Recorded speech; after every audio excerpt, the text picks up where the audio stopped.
आदित्य, जो कि एक बहुत अच्छी कंपनी में नौकरी करता है, उसने अच्छा सा फ्लैट ले रखा है आराम करने के लिए।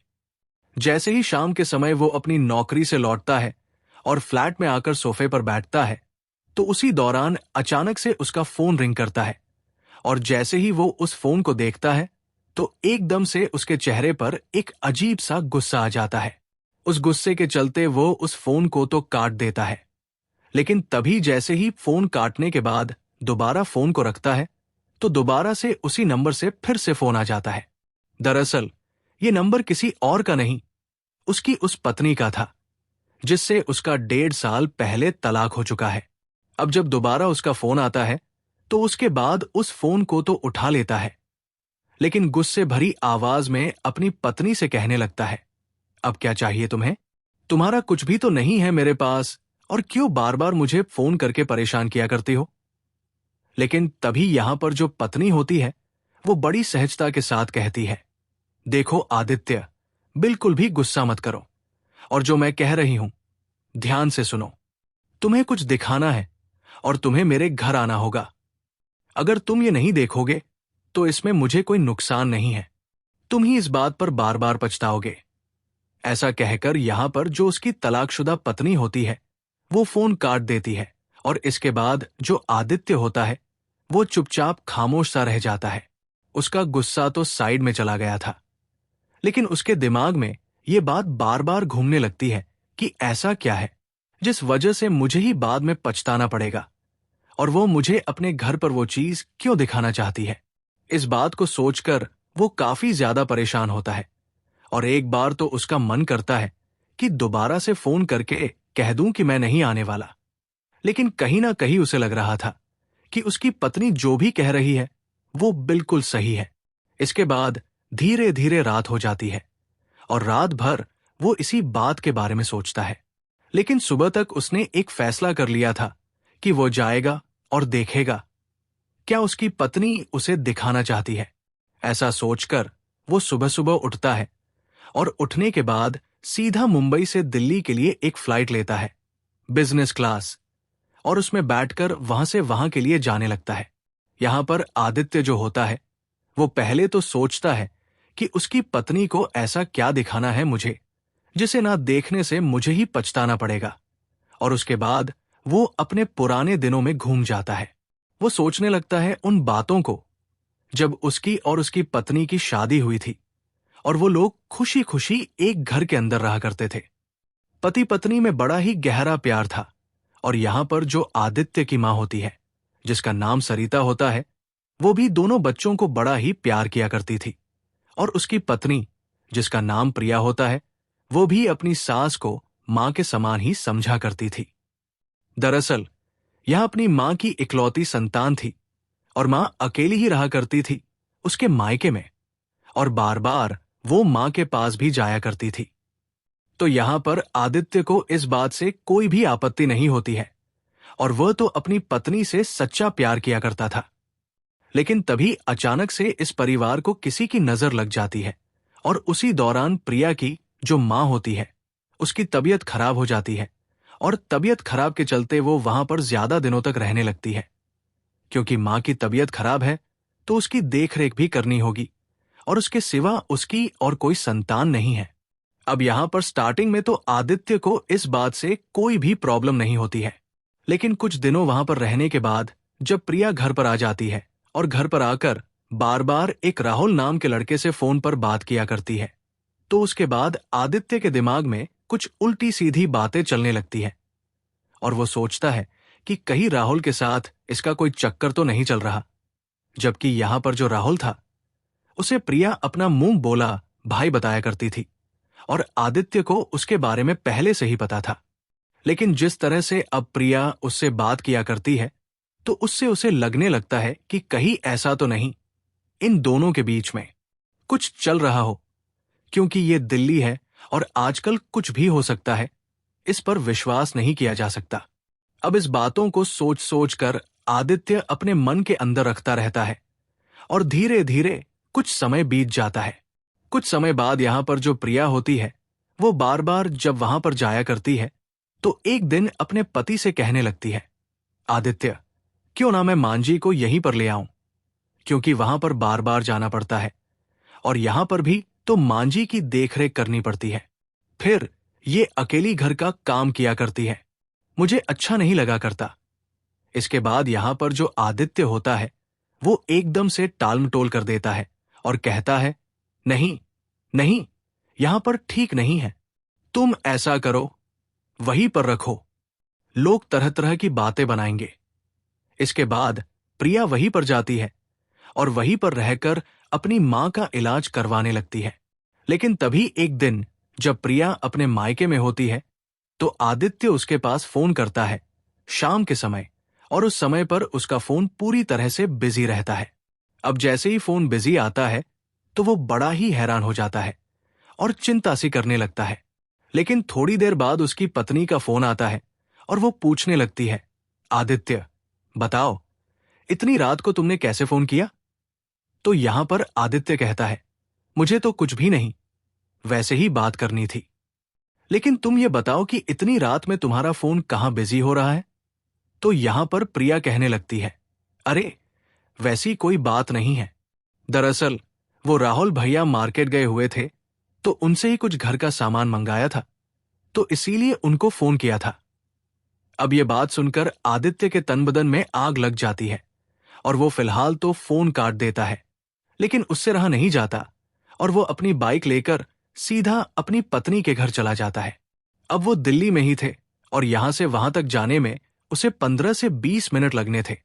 और 20 मिनट बाद जैसे ही आदित्य अपनी पत्नी के घर पर पहुंचता है तो वहां पर जाकर देखता है कि उसकी पत्नी राहुल के साथ बैठकर सोफे पर चाय पी रही है और दोनों हंस कर बातें कर रहे हैं। लेकिन जैसे ही प्रिया उसे देखती है, आदित्य को, तो एकदम से कहने लगती है, अरे आप यहां पर कैसे? आप एक बार बता तो देते कि आप आ रहे हो, मैं कुछ सामान ही आपसे मंगवा लेती, क्योंकि काफी दिन हो गए हैं और मेरे वो कपड़े हैं ना, उनको आप ले आते। लेकिन तभी यहां पर जो आदित्य होता है वो एकदम से आगा बुला हो जाता है, क्योंकि रास्ते में ही वो ढेर सारी बातें सोच चुका है राहुल और अपनी पत्नी प्रिया के बारे में।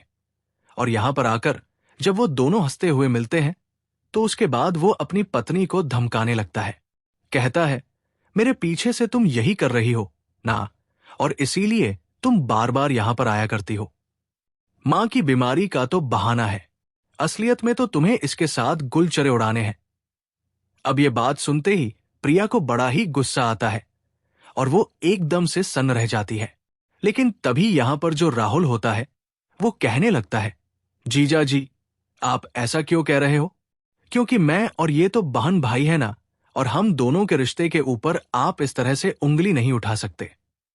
लेकिन तभी जो आदित्य होता है वो कहने लगता है, हाँ हाँ, मुझे पता है कि आजकल भाई बहन का रिश्ता कैसा हो गया है, और तू मुझे सिखाने की कोशिश मत कर। चुप रह बिल्कुल, और जो मैं कह रहा हूं उसे ध्यान से सुनता रह। अब यहां पर जब राहुल ये देखता है कि आदित्य किसी की बात को सुनने के लिए तैयार नहीं है तो वो अपना सिर नीचे की तरफ करता है और वहां से चुपचाप निकल जाता है, क्योंकि ये मियां बीवी का मामला था और इसमें वो टांग नहीं अड़ाना चाहता था। वैसे भी वो बाहर वाला था और इसी वजह से उसकी आंखों में आंसू थे और वो वहां से बाहर निकल गया था। आदित्य की आंखों में गुस्सा साफ साफ दिखाई दे रहा था और अब तक जो प्रिया होती है वो भी बहुत कुछ मन के अंदर सोच चुकी थी। जो प्रिया होती है वो कहने लगती है, आदित्य, जो कुछ भी तुम कह रहे हो वो बिल्कुल भी ठीक नहीं है, और मेरा और राहुल का बहन भाई का नाता है और हम दोनों बहन भाई की तरह ही रहा करते हैं। अगर मेरा कोई भाई नहीं है तो क्या मैं किसी को अपना मुंह बोला भाई नहीं बना सकती? क्या यह भी गलत है तुम्हारी निगाहों में? तो आदित्य गुस्से में पागल हो चुका था और वो कहने लगता है, हाँ बिल्कुल गलत है, और इस तरह से तो बहन भाई नहीं बैठा करते जिस तरह से तुम बैठे थे, और यहां पर जब तुम मेरे पास जाया करती हो उस तरह से बहन भाई बात नहीं किया करते जिस तरह से तुम मुझसे बात किया करती हो। तो वो कहने लगती है, आदित्य, अगर तुम्हारी इतनी ही घटिया सोच है तो मैं तुम्हारी सोच को तो नहीं बदल सकती, लेकिन तुम ये बताओ कि तुम्हें संतुष्टि कैसे होगी? तो उसके बाद यहां पर जो आदित्य होता है वो कहने लगता है, मुझे संतुष्टि इसी बात से होगी कि तुम मुझे चुपचाप तलाक दे दो और मुझे अब तुम्हारे साथ नहीं रहना। अब यहां पर जैसे ही प्रिया इस बात को सुनती है तो उसके पैरों तले से जमीन खिसक जाती है और वो सोचने लगती है कि पति को ये हो क्या गया है। लेकिन तभी आदित्य दोबारा से इस बात को कहता है और यहां पर जो प्रिया होती है उसे भी थोड़ा सा इस बात को सुनकर गुस्सा आ जाता है कि वो उसके बहन भाई के रिश्ते पर इस तरह की उंगली उठा रहा है। तो वो कहने लगती है, अगर ऐसी बात है आदित्य तो ठीक है, मुझे भी तुम्हारे साथ नहीं रहना, क्योंकि कब तक मैं अभी पवित्रता साबित करती रहूंगी और तुम तो कल को और भी कुछ कहने लगोगे और इस तरह से मैं तुम्हारे साथ नहीं रह सकती। तो आदित्य कहता है, ठीक है, मैं बात कर लेता हूं और उसके बाद जब कागज बन जाएंगे तो तुम्हें तलाक के पेपर पर साइन करने होंगे और कोई भी फालतू का फंड मत करना। तो प्रिया हमें सिर हिलाती है और इसके बाद आदित्य अपनी आंखों में गुस्सा लेकर वहां से अपने घर लौट आता है। जैसे वो घर लौटता है तो मां पूछने लगती है, बेटा तुम कहां गए थे इतने गुस्से में और फिलहाल तुम्हारे चेहरे पर इतना गुस्सा क्यों दिखाई दे रहा है। तो यहां पर जो आदित्य होता है वो कहने लगता है, मां मैं तुम्हारी बहू के घर गया था और वहां पर जो मैंने देखा उसे देखने के बाद मुझे इतना गुस्सा आ गया, क्योंकि यहां पर जिसको वो मुंह बोला भाई बताया करती थी उसके साथ बैठकर हंस कर बातें कर रही थी और बहुत सारी बातें बना रही थी। तो यहां पर मां कहने लगती है, बेटा ये तो बहन भाई का रिश्ता है ना, और बहन भाई तो हंसकर बातें कर सकते हैं, इसमें कौन सी बुराई है। तो यहां पर जो आदित्य होता है वो कहता है, नहीं मां, वो बहन भाई वाला प्यार नहीं था, वो तो कुछ और ही था और उसके बारे में मुझे शक तो पहले ही हो गया था, लेकिन आज मैं अपनी आंखों से देख कर आया हूं और अब मैं उसे तलाक दूंगा। मां उसे समझाने की कोशिश करती है, कहती है, नहीं बेटा ऐसा नहीं किया करते और तू बिल्कुल भी तलाक नहीं देगा। लेकिन बेटा साफ साफ बोल देता है और कहता है, नहीं मां, अब दुनिया की कोई भी ताकत मुझे उसे तलाक देने से नहीं रोक सकती। ऐसा कहकर बेटा फिलहाल तो अपने कमरे में चला जाता है, लेकिन दूसरे दिन उठते ही वकील साहब के पास जाकर तलाक के कागज तैयार करवाने लगता है। अब इधर मां को इस बात की बड़ी चिंता होती है और वो सीधा अपनी बहू के पास फोन कर देती है। कहती है, बहू इस तरह से तुम्हारा पति तुम्हें तलाक देना चाहता है, लेकिन मैं इतनी अच्छी बहू नहीं खो सकती। मुझे पता है कि तुम दोनों का रिश्ता भाई बहन का है, लेकिन तुम ही कैसे भी करके इस बात को रुकवा दो। लेकिन यहां पर जो प्रिया होती है वो साफ साफ मना कर देती है। कहती है, मां जी रुकवा तो मैं देती, लेकिन आपके बेटे ने जो इल्जाम लगाया है वो इल्जाम तो बिल्कुल सरासर गलत है और मैं ये बात कतई भी सहन नहीं कर सकती। इसी वजह से अब जो होता है उसे हो लेने दो और आप रहने दो, इस बात को ऐसे ही छोड़ दो। ऐसा कहकर जो प्रिया होती है वो फोन काट देती है और यहां पर दोनों का तलाक हो जाता है। तलाक के बाद प्रिया अपने घर रहने लगती है और इधर जो आदित्य होता है वो अपने घर रहने लगता है। आदित्य तलाक के बाद पूरी तरह से टूट गया था और टूटने के बाद वो सोचता है कि इस गम को भुलाने के लिए मैं सीधा मुंबई चला जाता हूं और वहां पर अच्छे से नौकरी करूंगा तो मुझे मेरी पत्नी की याद नहीं आएगी, क्योंकि भले ही वो कितना ही नाराज हो लेकिन वो अपनी पत्नी से प्यार किया करता था और हर बात पर उसे अपनी पत्नी की याद आया करती थी। तो इसी वजह से जो आदित्य होता है अपनी मां को अपने बड़े भाई के पास छोड़ता है और मुंबई में जाकर नौकरी करने लगता है। ये सभी बातों में सोचते सोचते यहां पर जो आदित्य होता है वो मुंबई से दिल्ली आ जाता है और दिल्ली आने के बाद जब वो फ्लाइट से उतरता है तो उतरते ही सबसे पहले प्रिया को फोन करता है और पूछने लगता है, बताओ कहाँ आना है, मैं दिल्ली आ चुका हूं। तो यहां पर प्रिया कहती है, ठीक है, मैं तुम्हें मैसेज कर देती हूं एड्रेस और उसके बाद उस एड्रेस पर आ जाना, क्योंकि मैं पुराने एड्रेस पर नहीं रहा करती। यहां पर जो आदित्य होता है वो उस मैसेज को देखता है और देखने के बाद सोचने लगता है कि ये कैसे घर बदल सकती है, क्योंकि ये तो किराए पर रहा करती थी। फिर अगले ही पल वो सोचता है कि हो सकता है कि दूसरा घर किराए पर ले लिया हो और उसके अंदर रह रही हो। ऐसा सोचकर वो अपनी महंगी सी गाड़ी को वहां पर बुलाता है, जो उसने पहले ही बुक कर ली थी। यहां पर आने से पहले और यहां पर उस गाड़ी में बैठकर उस एड्रेस के लिए निकल जाता है। रास्ते में वो काफी बातें सोचता है और सोचते सोचते वो जगह भी आ जाती है जहां के लिए उसकी पत्नी ने कहा था।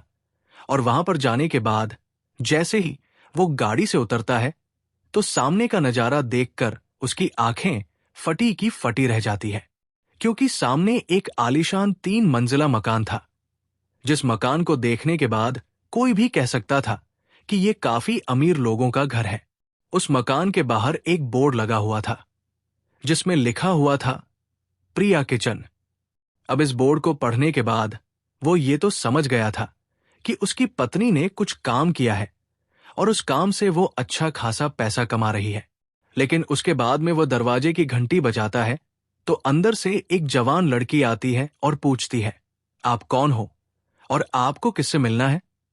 तो यहां पर आदित्य उस लड़की से कहता है, मेरा नाम आदित्य है और मैं प्रिया से मिलना चाहता हूं। तो यहां पर वो लड़की आदर सम्मान के साथ उसे अंदर ले जाती है और ड्राइंग रूम में पड़े हुए सोफों पर बैठा देती है। अब जहां पर वो बैठता है वहां से उस घर का वो कमरा भी दिखाई देता है जिसके अंदर उस किचन का काम हुआ करता है। दरअसल यहां पर एक बहुत बड़ा हॉल है जिसके अंदर ढेर सारा खाना बनाकर डिब्बों में पैक किया जा रहा था। और यहां पर जो प्रिया होती है वो भी फोन पर बात करते करते उसी तरफ आ रही थी जिस तरफ वो किचन था और किसी से बात कर रही थी। ठीक है सर, आपके 100 डिब्बे तैयार हो गए हैं और थोड़ी देर में आपकी डिलीवरी हो जाएगी। आप कोई चिंता मत करो और मुझे और भी कुछ काम है, मैं आपसे बाद में बात करती हूं। ऐसा कहते हुए वो उस किचन में जाती है। लेकिन तभी वो लड़की वहां पर आती है जो अभी के अभी आदित्य को ड्राइंग रूम में बैठा कर गई है और वो कहने लगती है, मैम, आपसे मिलने के लिए कोई आया है और अपना नाम आदित्य बताया है।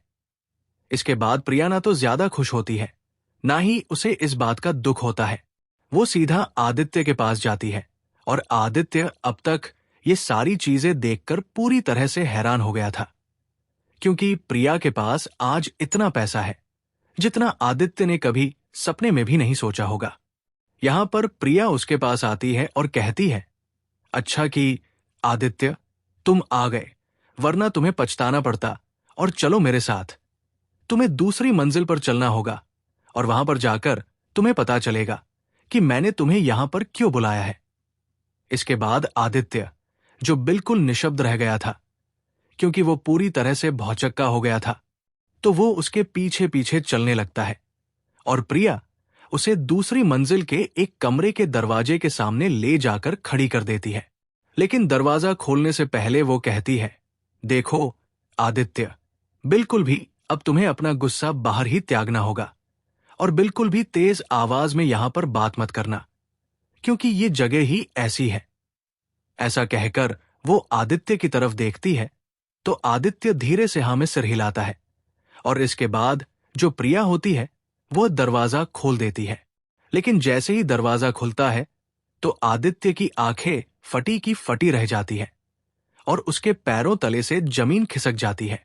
दरअसल इस कमरे के अंदर उसकी मां, जिसका नाम सरिता होता है, वो एक बिस्तर पर पड़ी हुई है और काफी ज्यादा कमजोर हालत में है।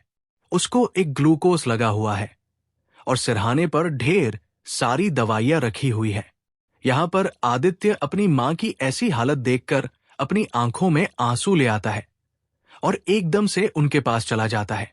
अब जैसे ही आदित्य की मां आदित्य को देखती है तो एकदम से वह भी उसको देखकर अपनी आंखों में आंसू ले आती है और उसके बाद कहने लगती है, बेटा तू आ गया, मुझे तो उम्मीद ही नहीं थी कि तू आ पाएगा, क्योंकि कई बार मैंने तेरी पत्नी से कहा था कि उसको बुला दे, लेकिन तू फोन उसका उठाता ही नहीं था और जब वो किसी अननोन नंबर से फोन करती थी तो उसके बाद तू कह दिया करता कि मैं बिजी हूं और बाद में बात करता हूं। यहां पर जो आदित्य होता है वो झट से अपनी मां को गले लगाता है और कहने लगता है, मां, ये सब कैसे हुआ? मैं तो आपको बड़े भाई के पास छोड़कर गया था। तो यहां पर जो माँ होती है वो अब तक तो रो रही थी, लेकिन उसके बाद अपनी आंखों के आंसू को पोंछती है और कहती है, बेटा, तेरे बड़े भाई के पास तू छोड़कर तो गया था, लेकिन उसके बाद तुमने एक बार भी मुझे नहीं देखा और ना ही मुझसे बात की। ना जाने तुझे ऐसा क्या हो गया कि तूने बिल्कुल बात करना ही बंद कर दिया। लेकिन उसके बावजूद भी मैं तुम्हारे बड़े भाई के पास रह रही थी। लेकिन उसकी पत्नी को ना जाने कि ऐसा क्या हो गया कि वो मुझसे नफरत करने लगी, और इसी नफरत के चलते वो मुझे छोटी छोटी बातों पर डांटने लगती है। अब मैं सोचती हूं कि कोई बात नहीं, बेटा मेरी बहू को सबक सिखा देगा। लेकिन बेटे को इस बात से कोई भी फर्क नहीं पड़ता है, और वह तो सभी बातों को चुपचाप सहन करता रहता है। अब तू तो अपने दुख से पहले ही दुखी था, क्योंकि तूने गलती करके अपनी पत्नी को तलाक दे दिया था। तो तुझे मैं परेशान नहीं करना चाहती थी और वहीं पर समय बिताने लगती हूं। लेकिन समय के साथ साथ मैं और भी ज्यादा बीमार हो जाती हूं, और बीमारी के चलते तेरे बड़े भाई की पत्नी जो होती है वो मुझे और भी ज्यादा परेशान करने लगती है। यहां पर तभी एक दिन मेरा बेटा आता है और कहने लगता है, मां, ऐसा करता हूं, मैं तुम्हें आज मंदिर ले चलता हूं, क्योंकि तुम काफी दिनों से घर पर रहकर परेशान हो गई होगी और थोड़ा सा स्वास्थ्य ठीक हो जाएगा। इसके बाद मैं खुश होती हूं कि चलो ठीक है, बेटा तो मेरा ख्याल कर रहा है। लेकिन बेटा मुझे वहां से लेकर एक बहुत बड़ी बिल्डिंग में छोड़ देता है, जो बिल्डिंग और कोई नहीं, वृद्धाश्रम था।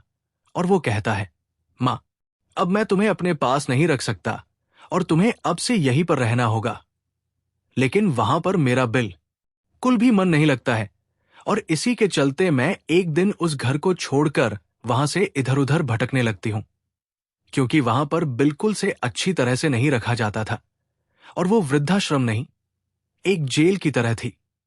इसीलिए मैं उसको छोड़कर इधर उधर भटकने लगती हूं कि चाहे जैसे भी भीख मांग कर खाना पड़े, लेकिन यहां पर नहीं रहूंगी और ना ही अपने बेटे के पास जाऊंगी।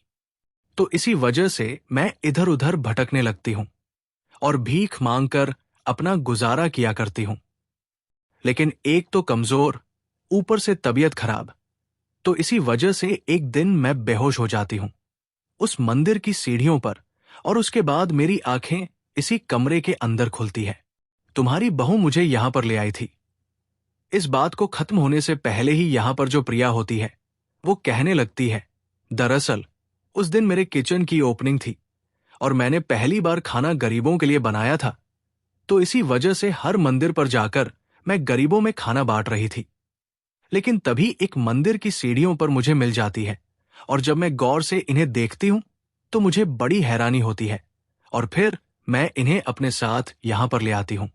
यहां पर आने के बाद मुझे इन्होंने पूरी कहानी बताई, और इस कहानी को सुनने के बाद मुझे बड़ा ही बुरा लगा, क्योंकि जिस माँ ने 2 बेटों को जन्म दिया है उनमें से एक भी बेटा उसकी देखरेख नहीं कर सकता, तो क्या फायदा ऐसे बेटों को पैदा करने का। ऐसा कहकर वो उसे ताना मारते हुए वहां से चली जाती है। कहती है, तुम अपनी मां से बात करो और मुझे कुछ काम है। यहां पर जो मां बेटे होते हैं वो ढेर सारी बातें करते हैं। मां उसको वो सारी बातें बताती है, बेटा, तूने इस लड़की को छोड़कर बहुत बड़ी गलती कर दी है, और इस गलती का पश्चाताप तू कैसे कर पाएगा, क्योंकि ये लड़की बिल्कुल भी ऐसी नहीं है। पिछले 6 महीने से तो मैं इसके पास रह रही हूं, और वो लड़का जिसको तू इसका आशिक बता रहा था वो आज भी आया करता है और धीरे धीरे कहकर इससे बात किया करता है। यहां तक कि मेरी दवाइयां भी वही लड़का लाया करता है।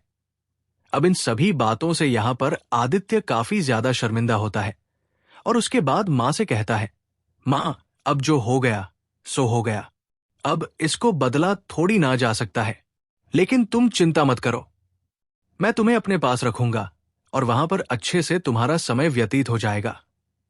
ऐसा कहकर आदित्य सीधा यहां से प्रिया के पास जाता है और प्रिया से कहने लगता है, ठीक है, तुम्हारा बहुत बहुत धन्यवाद जो तुमने मेरी मां का इतनी अच्छी तरह से ख्याल रखा।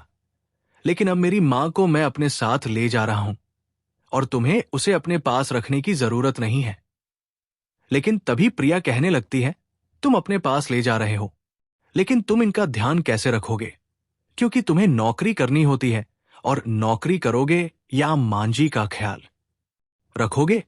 इससे अच्छा तो मैं इनका ख्याल रख लूंगी, और तुम्हें इन्हें अपने साथ ले जाने की जरूरत नहीं है। चिंता मत करो, मैं बिल्कुल भी तुम्हारे साथ रहने के लिए नहीं कहूंगी। लेकिन जब तक मांझी की तबीयत खराब है, तब तक इन्हें मेरे पास ही रहने दो, और मैं ही इनकी अच्छे से देखरेख कर सकती हूं। तुम पर इनकी देखरेख नहीं होगी। ऐसा कहकर वो उसे मना कर देती है और फिर से अपने काम में चली जाती है। इसके बाद जो आदित्य होता है, वो अपनी मां के पास जाता है और वही के वही अपना फोन निकालकर अपने बॉस से 1 महीने की छुट्टी ले लेता है, अपनी मां की बीमारी के बारे में बताकर।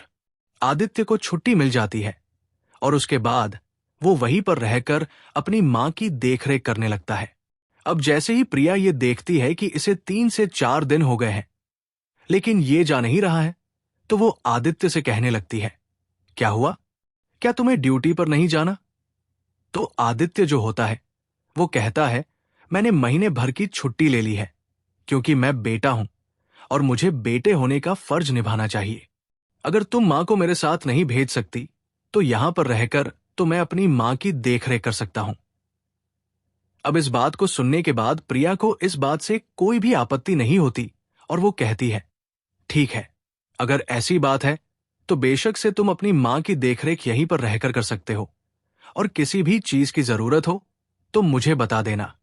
इसके बाद आदित्य वहीं पर रहने लगता है। लेकिन जैसे धीरे धीरे ये महीना कंप्लीट होता है, तो उसके बाद उन दोनों के बीच में कुछ ऐसा होता है जिसके बाद आदित्य को लगने लगता है कि उसने बहुत बड़ी गलती कर दी और इस गलती का पश्चाताप उसे जरूर करना चाहिए। और इधर जो प्रिया होती है, उसे भी महसूस हो जाता है कि आदित्य अब पहले सा गुस्सिल नहीं रहा है। उसका गुस्सा पूरी तरह से खत्म हो गया है और वो तो बिल्कुल भी अब छोटी छोटी बातों पर गुस्सा नहीं हुआ करता है। दरअसल यहां पर आदित्य घर के काम में प्रिया का हाथ बटाने लगता है, क्योंकि वो उसकी मां को रख रही है। और उसके बाद यहां पर जो प्रिया होती है, वो उसके काम करने के तरीके को देखती है और उसके बाद प्रिया को लगने लगता है कि ये पहले तो कभी भी घर के काम में हाथ नहीं बटाया करता था, जब मेरी और उसकी शादी हो रखी थी। लेकिन अब इसे ऐसा क्या हो गया? लेकिन फिर भी वो उसको उसके हाल पर छोड़ती है। और फिर एक दिन तो कुछ ऐसा होता है जिस पर प्रिया को विश्वास नहीं होता है। दरअसल यहां पर जो आदित्य होता है, वो सोफे पर बैठा हुआ था और तभी प्रिया का सिंक खराब हो जाता है।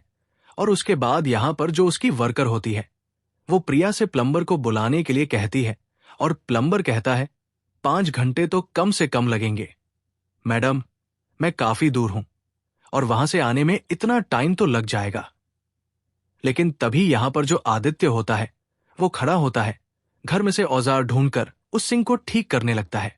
थोड़ी देर में वो ठीक हो जाता है और कहता है, देखो, ठीक हो गया है।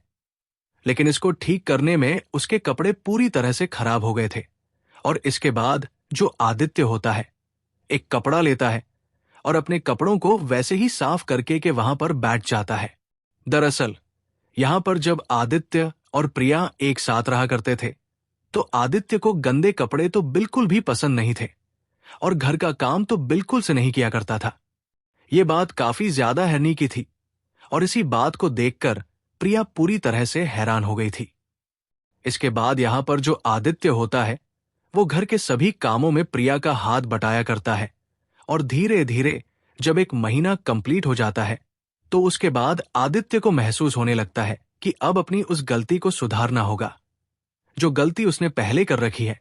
और इसी के चलते जब एक शाम प्रिया अपने भाई राहुल के साथ बैठकर बातें कर रही थी, तो उसके बाद यहां पर जो आदित्य होता है, वहां पर जाता है और जाने के बाद राहुल से हाथ जोड़कर माफी मांगने लगता है। कहता है, भाई, माफी के लायक तो नहीं हूं, लेकिन कैसे भी करके मुझे माफ कर देना, क्योंकि मैंने बहुत बड़ी गलती कर दी है। ऐसा कहकर जो आदित्य होता है, वो फूट फूट कर रोने लगता है। और अब तक जो राहुल होता है, वो भी समझ चुका है कि आदित्य को अपनी गलतियों का एहसास है।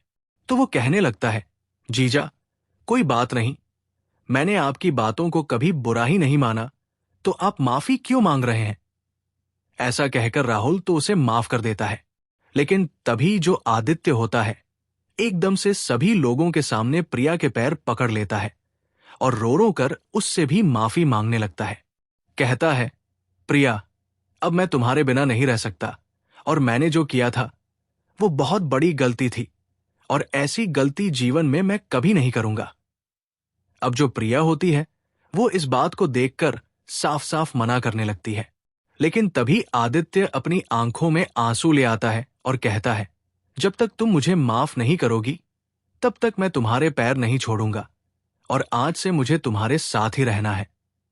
इसके बाद यहां पर जो प्रिया होती है थोड़ी देर तक मना करती है, लेकिन जब वो सभी लोग उसे माफ करने के लिए कहते हैं तो प्रिया उसे माफ तो कर देती है, लेकिन कहने लगती है, देखो, घर मेरे हिसाब से चलेगा और तुम्हें कुछ भी नहीं कहना है। तो आदित्य झट से उसकी सारी शर्त मान जाता है और यहां पर आदित्य और प्रिया दोबारा से एक मंदिर में जाकर शादी कर लेते हैं और अब दोनों के दोनों एक साथ रहा करते हैं। फिलहाल के समय में प्रिया और आदित्य का एक हंसता खेलता परिवार है। आदित्य को 2 बच्चे हो चुके हैं और जो आदित्य की मां होती है वो भी पूरी तरह से स्वस्थ हो गई है। हालांकि वो ज्यादा डोल फिर नहीं सकती, लेकिन खटिया के अंदर बैठी बैठी उसके बच्चों को खिलाया करती है और सब कुछ अच्छी तरह से चल रहा है। बार बार आज तक भी आदित्य अपनी उस गलती के लिए राहुल और प्रिया से माफी मांगा करता है। तो दोस्तों, ये थी आज की कहानी। कहानी आपको जैसी भी लगे कमेंट सेक्शन में बता देना। वीडियो अगर अच्छी लगी हो तो वीडियो को लाइक और चैनल को सब्सक्राइब जरूर करें। मिलते हैं किसी नेक्स्ट वीडियो में नए टॉपिक के साथ। तब तक के लिए जय हिंद, जय भारत।